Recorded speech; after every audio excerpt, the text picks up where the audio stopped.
My family's peaceful life was shattered when the HOA president banned our RV. But she never realized my father owned the water rights to the entire neighborhood. And he wasn't afraid to use them. What would you do if you discovered your enemy's biggest weakness was something they couldn't live without? The bright red envelope stuck out from our stack of mail like a warning sign. I ripped it open while standing in our driveway next to the RV my dad had spent all spring fixing up. My heart sank as I read the first line. All recreational vehicles must be removed from Pinehurst Heights properties within 48 hours. I couldn't believe what I was reading. Our family had parked our RV in this exact spot for 5 years without a single complaint. Dad had just finished putting in new cabinets and a shower last weekend for our upcoming trip to Yellowstone. "Mom!" I shouted, rushing inside with the letter. "The HOA says we have to move our RV." Mom looked up from her laptop with a frown. She took the letter, her eyes narrowing as she read. "This is ridiculous," she said. "We've never had a problem before. Why now?" Through our living room window, I spotted Diane Winters watering her perfect lawn across the street. She'd been elected HOA president just 3 weeks ago, and suddenly, our RV was an eyesore. I noticed how she kept glancing at our driveway with disapproval. When Dad got home from work, his face turned as red as the envelope when he read the notice. "They can't do this," he said, pacing our kitchen. "We specifically chose this neighborhood because it allowed RVs. It's why we paid extra for the extended driveway." Dad pulled out our original homeowner documents from the filing cabinet. He spread the papers across the kitchen table, running his finger down each page. "There's nothing in here banning RVs," he said. "They must have changed the rules." "You okay, Dad?" I asked. He looked up with a strange smile. "Just thinking about something Grandpa told me years ago that never seemed important until now." The following day, another notice appeared on our front door. This one had bold letters. "Final warning. RV must be removed by 5 p.m. tomorrow." "We need to do something," Mom said. "Maybe we could rent storage space." Dad shook his head. "Storage would cost a fortune, and most places don't have power hookups to keep the fridge running." He tapped his fingers on the table. "Did you know your grandpa used to own all this land?" I looked up, surprised. "Really? All of Pinehurst? Everything from the highway to the mountains?" Dad confirmed with a nod. "When developers wanted to build here 20 years ago, Grandpa sold them most of the land, but he kept a few key parts for himself." "Like what?" Mom asked. Dad pulled out an old property map. "Like this," he said, pointing to a small blue area marked Natural Spring near the edge of the neighborhood. "Pinehurst Heights doesn't get city water. Every home here gets their water from this spring, still technically our family's land." My eyes widened. "So we own their water supply?" Dad smiled. "Grandpa set up a company called Pinehurst Water LLC before he died. He transferred ownership to me years ago. I've been charging the same low rates he established, just to cover maintenance." A slow smile spread across Mom's face. "So they need us more than we need them." Dad nodded. "Exactly. And there's nothing in any contract saying I can't adjust those rates." That evening, we spotted Diane leading a group of HOA board members toward our house. 4 of them marched up our driveway like they owned the place. "Mr. Miller," Diane said with a fake smile, "I hope you've made arrangements to move your recreational vehicle. It's an unsightly violation of our community standards." Dad crossed his arms. "Funny, I reviewed all the original HOA documents. There's nothing about RVs being banned." "We voted on new regulations last month," said Tom Parker, the HOA treasurer. "It was in the newsletter." "The newsletter you send by email?" Mom asked. "The one that goes straight to everyone's spam folder?" Diane's smile tightened. "Rules are rules. This neighborhood has standards to maintain. My RV is clean, well maintained, and parked on my own property, Dad replied. How exactly is it hurting anyone? Property values, Diane snapped. Would you want to buy a house next to… She waved her hand dismissively at our RV. I felt my face growing hot. Our RV wasn't some piece of junk. Dad spent every weekend working on it, and we had made so many family memories in it. We're not moving it, Dad said firmly, and I suggest you reconsider this new rule. Then you leave us no choice but to begin fining you, Diane declared. Starting tomorrow. $100 per day until the RV is removed. As they turned to leave, Dad called after them. By the way, Diane, I've been reviewing another document recently, the water service agreement for Pinehurst Heights. Diane paused but didn't turn around. Did you know the water rates haven't increased in 15 years? Dad continued. That seems unfair, don't you think? Now she turned, her eyes narrowing. What does that have to do with anything? Dad pulled out a folder. I own Pinehurst Water, LLC. It's a private utility, not a public one. And I've decided it's time for a rate adjustment, he smiled, especially for HOA board members who create unnecessary problems for their neighbors. The color drained from Diane's face as she finally realized who she was dealing with. The next morning, a bright orange sticker appeared on our RV windshield. $100 fine for non-compliance, screaming in bold black letters. Dad just laughed when he saw it, carefully peeling it off without damaging the glass. They really don't know who they're up against, he said, folding the sticker and tucking it into his pocket. I helped Dad in his home office as he hunched over complicated-looking spreadsheets. What are you doing? I asked. Creating a new tiered pricing structure for our water company, he replied, with a gleam in his eye. Basic residential rates will go up just a little to cover rising maintenance costs, but I'm adding a special premium tier for excessive usage properties, like houses with giant lawns that need constant watering. I thought immediately of Diane's perfect green grass. Exactly, Dad nodded. And houses with decorative fountains, like Tom Parker's, or backyard pools, like the Wilsons have. Dad worked late into the night, printing official-looking letters on Pinehurst Water LLC letterhead. The next day, he personally delivered them throughout the neighborhood.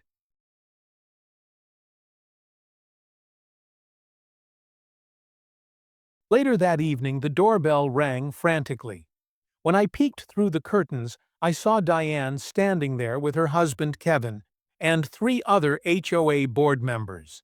Their faces looked like thunderclouds. "This is illegal!" Diane shouted the moment Dad opened the door. She waved her water bill in his face. "You can't just triple our rates overnight." Dad leaned casually against the door frame. "I think you'll find that I can. It's all in the contract your developers signed with my father. As a private utility, I'm entitled to implement tiered pricing structures based on usage patterns and property classifications." "Property classifications?" Kevin sputtered. "You're charging us more because we're on the HOA board." "I'm charging more for properties with certain characteristics," Dad corrected, like excessive ornamental water features and oversized lawns. It's purely coincidental that board members tend to have those features. Tom Parker pushed forward. "This is retaliation for the RV notice." "Not at all," Dad replied calmly. "Just good business sense." "Speaking of business," he added smoothly, "should we discuss that $100 fine you placed on my property yesterday? Because I'd be happy to add it to your water bill, with appropriate administrative fees, of course." Whispers spread through the neighborhood within hours. By morning, our phone was ringing nonstop with calls from concerned neighbors. Dad patiently explained to each caller that regular households would see only minimal increases, while showing them exactly how they could reduce their usage to save money. Mrs. Rodriguez from down the street stopped by with homemade cookies. "I always thought that RV ban was ridiculous," she confided. "My grandkids love spotting your RV when they visit." They call it the Adventure Mobile. Not everyone was supportive. When I walked to the bus stop the next day, I noticed Diane and her friends huddled together, falling silent as I approached. Their glares followed me down the street. Dad received a formal letter from the HOA demanding he attend a special meeting that evening. The community center was packed when we arrived. Every chair was filled, people standing along the walls. Diane called the meeting to order, her voice tight with anger. "We've gathered to address a serious issue affecting our community," she announced. "Mr. Miller is using his control of our water supply to bully the HOA and avoid following our rules." Murmurs filled the room. Some nodded in agreement, but others looked skeptical. Dad stood when called upon. "I'd like to clarify something," he said calmly. "The water rate adjustments have nothing to do with your sudden enforcement of an RV ban." "That wasn't in the original HOA agreement," he added. "It's in the bylaws now," Diane insisted. "About that," Dad continued, pulling out more papers. "According to your own HOA charter, new regulations affecting property usage require a 75% majority vote from all homeowners, not just the board." The room grew quiet as Diane's face reddened. "And," Dad added dramatically, "I've done some research. 3 other neighborhoods in our county recently had sudden RV bans. All 3 were organized by the same person." He paused, letting it sink in. "Kevin Winters," Dad said, "who just happens to be starting a new RV storage business on the edge of town." All eyes turned to Diane's husband, who suddenly looked like he wanted to disappear. That's completely irrelevant," Diane stammered. Mr. Hanson, an older resident who rarely attended meetings, raised his hand. "I'd like to know why we're suddenly banning RVs that hurt nobody, while Kevin stands to profit from it. Seems mighty convenient." The room erupted with questions. People who had been silent for years found their voices. Stories came pouring out. The restricted holiday decorations, the ban on basketball hoops, the mandatory mailbox styles, only available from a company owned by Tom Parker's brother. Diane banged her gavel furiously. "This meeting is about water rates, not RVs." "Actually," Mrs. Rodriguez called out, "it seems like it's about a lot more than that." "I make a motion to vote on whether we keep this RV ban," she added. "Seconded," called several voices at once. Diane's face twisted with fury. "This meeting is adjourned," she barked. But the momentum had already shifted. As people filed out, talking excitedly among themselves, I noticed Mr. Hanson slip Dad a folded piece of paper. Dad read it, his eyebrows shooting up. "What is it?" I asked as we walked to our car. "According to Mr. Hanson, who used to be on the board," Dad said, "the HOA charter has a recall provision. If the leaders abuse their power, residents can demand a new election." That night, disaster struck again. Our RV's tires were slashed, all 4 of them, plus the spare mounted on the back. The police officer who responded shook his head as he took photos. "HOA disputes are the worst," he said grimly. "Got any security cameras?" "Not yet," Dad replied grimly, "but I will, tomorrow." As we stood in the driveway, looking at our damaged RV, I spotted Diane watching us from her living room window. When our eyes met, she didn't look away. Instead, she smiled. A few days later, the community center buzzed with angry voices. Every chair was filled, latecomers standing against the walls. Diane banged the gavel sharply. "This emergency meeting of Pinehurst Heights HOA will come to order," she barked. Her perfect blonde bob didn't move as she glared down at us. "We're here to address the blatant defiance of community standards by certain residents," she declared. Everyone knew she meant us. Dad stepped forward, clearing his throat. "Actually," he said, "we're here because I've exercised my legal right to adjust water rates for the community." "You cannot single out board members for punishment," Diane shrieked. "I'm not punishing anyone," Dad replied calmly. "I'm implementing a tiered pricing structure, which is perfectly legal for a private utility company." He placed documents on the table for everyone to see: ownership papers, county records, proof that Dad legally controlled the water supply. "This is ridiculous," Diane shrieked. "You can't just triple our rates without warning." "Actually," Dad said, pointing to Section 12 of the contract, "I need to provide 24 hours notice, which I did yesterday via certified mail." Mrs. Patel, who lived 3 doors down and worked as a lawyer, stood up. "I don't understand why we're fighting about an RV in the first place," she said. "The Wilsons have kept it clean and well-maintained for years." Several people nodded.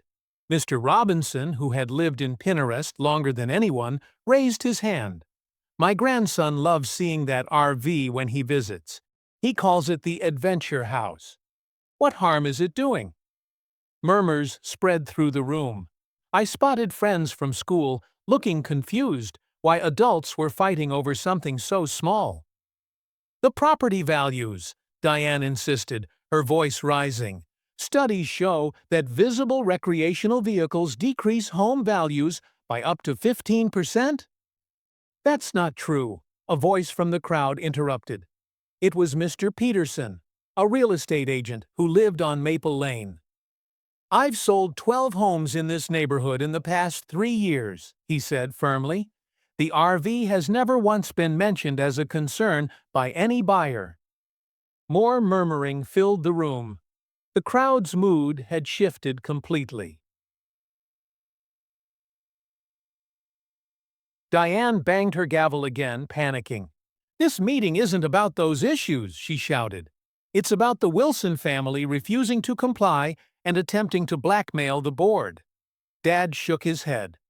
"No blackmail," he said. "I'm simply running my business." "If the HOA rescinds its unreasonable RV ban," he added, "I might reconsider the new rate structure." Kevin Thompson, Diane's husband, jumped up. "This is extortion," he cried. "We should sue." "You're welcome to try," Dad replied. "But first, read your home's purchase agreement more carefully. Page 8 specifically mentions that water services are provided by a private company, not affiliated with the HOA. People pulled out their phones. They started texting neighbors who weren't even at the meeting. It was clear. This wasn't about an RV anymore. It was about leadership abuse, control, corruption. Mr. Robinson stood again. "I motion for an immediate vote to rescind the RV ban," he said firmly. "Seconded," shouted several voices at once. Diane looked panicked. "That's not on the agenda," she barked. "We need proper notice for votes." Mrs. Patel stood. "Section 5 of the HOA bylaws allows for emergency votes when sufficient members are present." The room erupted into chaos. Neighbors whispered furiously. Some clapped. Some shouted over Diane's banging gavel. Finally, Diane and her board huddled together and abruptly ended the meeting. Without a vote. But it didn't matter. The fire had already been lit. That night, our mailbox delivered something else. A bright orange envelope. Emergency assessment notice. $500 per household for legal fees to protect neighborhood standards. Dad was furious. "This is getting out of hand," he said, tossing the notice on our kitchen table. "She's punishing everyone because of us." Mom looked worried. "Maybe we should just store the RV somewhere else," she suggested. "It's not worth turning the whole neighborhood against us." "That's exactly what she wants," Dad replied. "Give in once, and she'll just find something else to ban next." Our neighbor, Mr. Robinson, sent a quiet message that night. "Emergency meeting at my house. Bring your parents." We slipped through the darkness to his home. Inside, nearly 30 neighbors packed the living room. The Jacksons, the Smiths, the Kumars, even grumpy Mr. Peterson, the one who always complained about everything. Mr. Robinson cleared his throat. "I've lived in Pinehurst Heights for 32 years," he said, "and I've never seen an HOA board abuse their power like this." Heads nodded around the room. Mr. Jackson stood up. "The RV ban was just the start. Diane fined me $250 because my grass was half an inch too tall while I was away at my mother's funeral." Mrs. Kumar raised her hand. "She sent me a violation notice for hanging Indian decorations during Diwali." Story after story poured out. Dad listened carefully, then explained how Diane was now trying to tow our RV and punish the entire neighborhood with special fees. Mr. Robinson pulled out a thick stack of papers. "I've reviewed our HOA bylaws," he said. "We have the right to recall the board with signatures from 2/3 of homeowners." "Diane will never let that happen," Mrs. Smith said. "She doesn't have a choice," Mr. Robinson replied. By 9:30 that night, we had 47 signatures, more than half the neighborhood. Lights were on in homes all over Pinehurst Heights.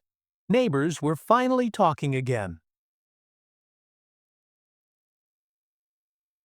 The next evening, as people signed petitions at Mr. Robinson's house, Diane and Kevin watched from their window, their faces tight with panic. They sent desperate emergency texts to their few remaining supporters, begging them to stand firm. At 8 p.m. sharp, our doorbell rang. Mr. Robinson stood there, a thick folder in his hand, surrounded by dozens of neighbors. "We're heading to Diane's house," he said, smiling. "Thought you might want to join us?" We walked together, an entire street united. Porch lights flicked on as we passed. People grabbed jackets, joined the parade. By the time we reached Diane's manicured lawn, almost the entire neighborhood stood gathered under the streetlights. Diane answered the door, her confident smile vanishing at the sight of the crowd. "What is the meaning of this?" she demanded. "We're calling for a recall vote of the entire board," Mr. Robinson announced, his voice steady. Diane laughed, a sharp, forced sound. "You can't do that. You need a supermajority." Mr. Robinson calmly held up the thick stack of signatures. "We have 78% of homeowners signed." Her face drained of color. Kevin appeared behind her, his mouth hanging open in shock.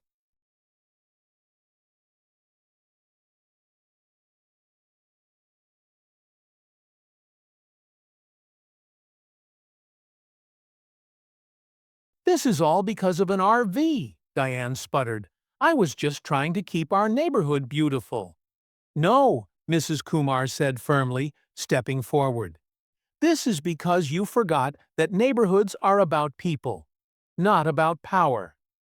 I looked around at my neighbors, people I had lived beside for years but barely known, and realized something powerful. Sometimes fighting back isn't just about winning, it's about bringing a community back together. Diane stared at us, speechless, for the first time since I'd known her. Rain pelted the windows of the community center the night of the recall vote. Every chair was filled. People stood in the aisles and crowded the doorway. I'd never seen so many Pinehurst Heights residents in one place before. Diane sat at the front table, arms crossed, whispering furiously with her board members. Kevin paced behind her, shooting dirty looks at our family. Dad squeezed my shoulder as Mr. Robinson approached the microphone. "According to our bylaws," Mr. Robinson announced, "we need 2/3 of homeowners present to hold this vote. With 84% attendance, we have a valid quorum." A cheer rose from the crowd.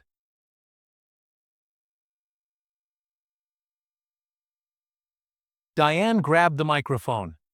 "Before we proceed with this ridiculous vote," she snapped, "I want everyone to understand what's really happening. One family refused to follow simple rules that maintain our property values. Then they weaponized their control of our water supply to bully the entire neighborhood. Dad stood up calmly. That's not true. The water rate increase applied equally to everyone, with discounts for seniors and families with children. Only board members who abused their authority received premium tier rates. Exactly my point, Diane screeched. He used essential utilities as leverage. Mr. Peterson, usually silent, raised his hand. I've lived here 40 years, he said. That RV isn't hurting anyone. What's hurting us are these constant fines and petty rules that nobody cared about until Diane took over. Applause rippled through the room. Diane banged the gavel desperately. The board moves to dismiss this recall attempt as invalid. Mrs. Gonzalez, a paralegal, stood. That's not how this works. The bylaws clearly state that once signatures are verified, the vote must proceed.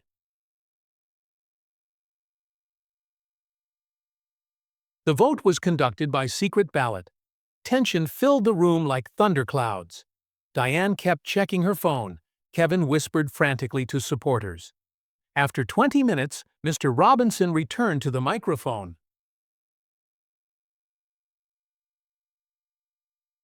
By a vote of 67-4, with 3 abstentions, he announced, the motion to recall the current HOA board passes.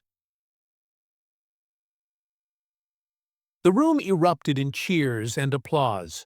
Neighbors hugged each other. People laughed for the first time in months. Diane's face crumpled. She quickly composed herself, gathering her things with shaking hands. You'll regret this, she muttered, as she pushed past our family toward the exit. Good luck maintaining property values with RVs cluttering the neighborhood, she hissed, but her words had no power anymore. The mood lifted instantly. Mrs. Smith brought surprise cookies she had baked for the occasion. A new board was elected that night. Mr. Robinson became president. Mrs. Kumar became treasurer. Mr. Jackson became secretary. Their first acts? Rescind the RV ban. Refund all questionable fines. Restore community trust. 2 days later, a for sale sign appeared in front of the Thompsons' house. Dad, smiling, kept their water rates at premium until the property officially changed ownership, just as the original contract allowed. They can't leave fast enough, Mom said, watching movers load furniture. Over the next few weeks, Pinehurst Heights transformed. Basketball hoops reappeared in driveways. Holiday decorations glowed warmly again. Neighbors began to wave and smile instead of glaring. Our RV stayed proudly in the driveway. Dad even gave it a beautiful new paint job and installed decorative pavers around it. It wasn't just a vehicle anymore. It was a symbol. At a neighborhood cookout beside our RV, Mr. Robinson clinked his glass. I want to propose a toast, he said, smiling around at everyone, to standing up for what's right, even when it's hard. People raised their drinks and cheered. Dad added, and to remembering that real communities thrive when they focus on people, not petty rules. As the sun set over Pinehurst Heights, I watched families laughing together, kids chasing each other across yards. The Thompsons' old house still sat empty, a silent reminder of how quickly power crumbles when good people stand together.